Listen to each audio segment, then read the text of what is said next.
यूं तो बॉलीवुड में अनेकों अभिनेत्रियों की दर्दनाक मौतों ने सबको चकित कर दिया था। वो चाहे परवीन बॉबी हो, दिव्या भारती हो या जिया खान हो या फिर सुशांत सिंह राजपूत।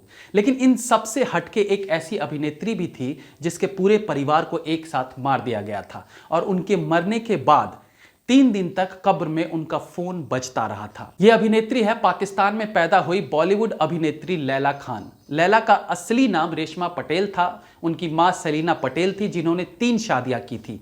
सलीना पटेल की पहली शादी नादिर शाह पटेल से हुई थी जिनकी बेटी लैला खान थी। लैला खान को राजेश खन्ना के साथ 2008 में फिल्म वफा ए डेडली लव स्टोरी के लिए जाना जाता है।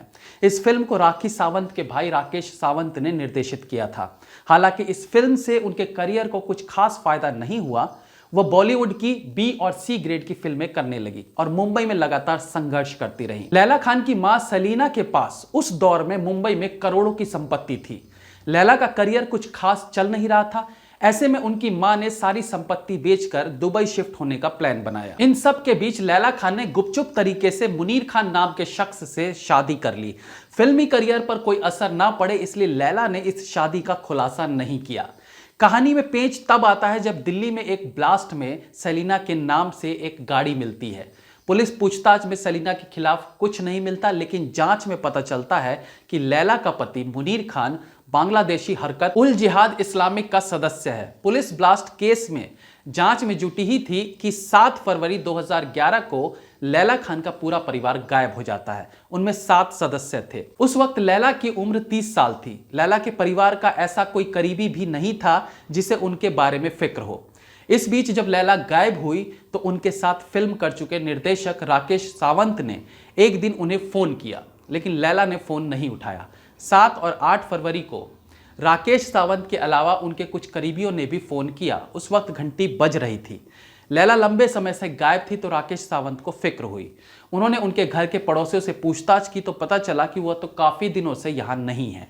तब उन्होंने पुलिस में केस दर्ज कराया। लैला के गायब होने के बाद उनके पिता नादिर पटेल से पुलिस ने पूछताछ की। उन्हें उनके बारे में पता नहीं था। सलीना पटेल के दूसरे पति आसिफ शेख से भी कोई जानकारी नहीं मिलती है। वहीं सलीना का तीसरा पति परवेज टाक तो उनके परिवार के साथ ही गायब था। करीब 1.5 साल बाद पुलिस एक अन्य केस में एक शख्स को गिरफ्तार करती है। पूछताछ में पता चलता है उसका नाम परवेज टाक है। इसकी जानकारी जम्मू कश्मीर पुलिस मुंबई पुलिस को देती है। तब पुलिस की पूछताछ में परवेज पूरी जानकारी देता है। परवेज पुलिस को अपने साथ लेकर मुंबई से दूर इगतपुरी स्थित फार्म हाउस में पहुंचता है। परवेज बताता है कि फार्म हाउस में स्विमिंग पूल है। उसके पास एक गड्ढे में 6 लोगों के शव को दफनाया गया है। गायब हुए 7 लोगों में से 6 लोग मिले और 7वां शख्स परवेज जिंदा है। गड्ढे में 6 मोबाइल्स भी मिले थे जिनमें से केवल लैला खान का फोन ऑन रह गया था, बाकी सारे फोन ऑफ थे। यही वजह थी कि 2 दिन तक लैला का फोन कब्र के अंदर भी बजता रहा था। बाद में बैटरी खत्म होने के चलते फोन भी बंद हो गया। पुलिस पूछताछ में पता चला कि सलीना के पैसों के लिए परवेज ने शादी की थी। सलीना अपनी सारी संपत्ति बेचकर दुबई जाना चाहती थी, लेकिन उन्हें डर था कि पुलिस जांच में वो गिरफ्तार हो सकती है। ऐसे में उन्होंने अपने दूसरे पति आसिफ शेख के नाम पर पावर ऑफ अटॉर्नी कर दी।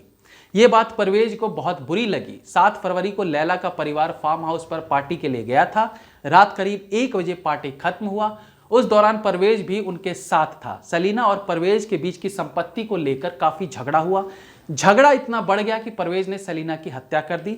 फार्म हाउस की देखभाल करने के लिए उस वक्त परवेज का करीबी शाकिर हुसैन भी था। दोनों ने मिलकर सलीना, लैला खान, सलीना की बड़ी बेटी, 2 जुड़वा बच्चे और एक अन्य संबंधी की लोहे की रॉड से हत्या कर दी। अचानक हुई इस घटना के बाद परवेज और शाकिर ने मिलकर सभी लाशों को स्विमिंग पूल के पास गड्ढे में दफन कर दिया। इसके बाद दोनों अंडरग्राउंड हो जाते हैं। पुलिस को इस मामले का तब पता चलता है जब परवेज किसी अन्य केस में गिरफ्तार हुआ। तो ये थी कहानी बॉलीवुड की एक एक्ट्रेस की जिसका नाम था लैला खान। इसी प्रकार की तमाम जानकारी के लिए हमारे साथ जुड़े रहिए। नमस्कार।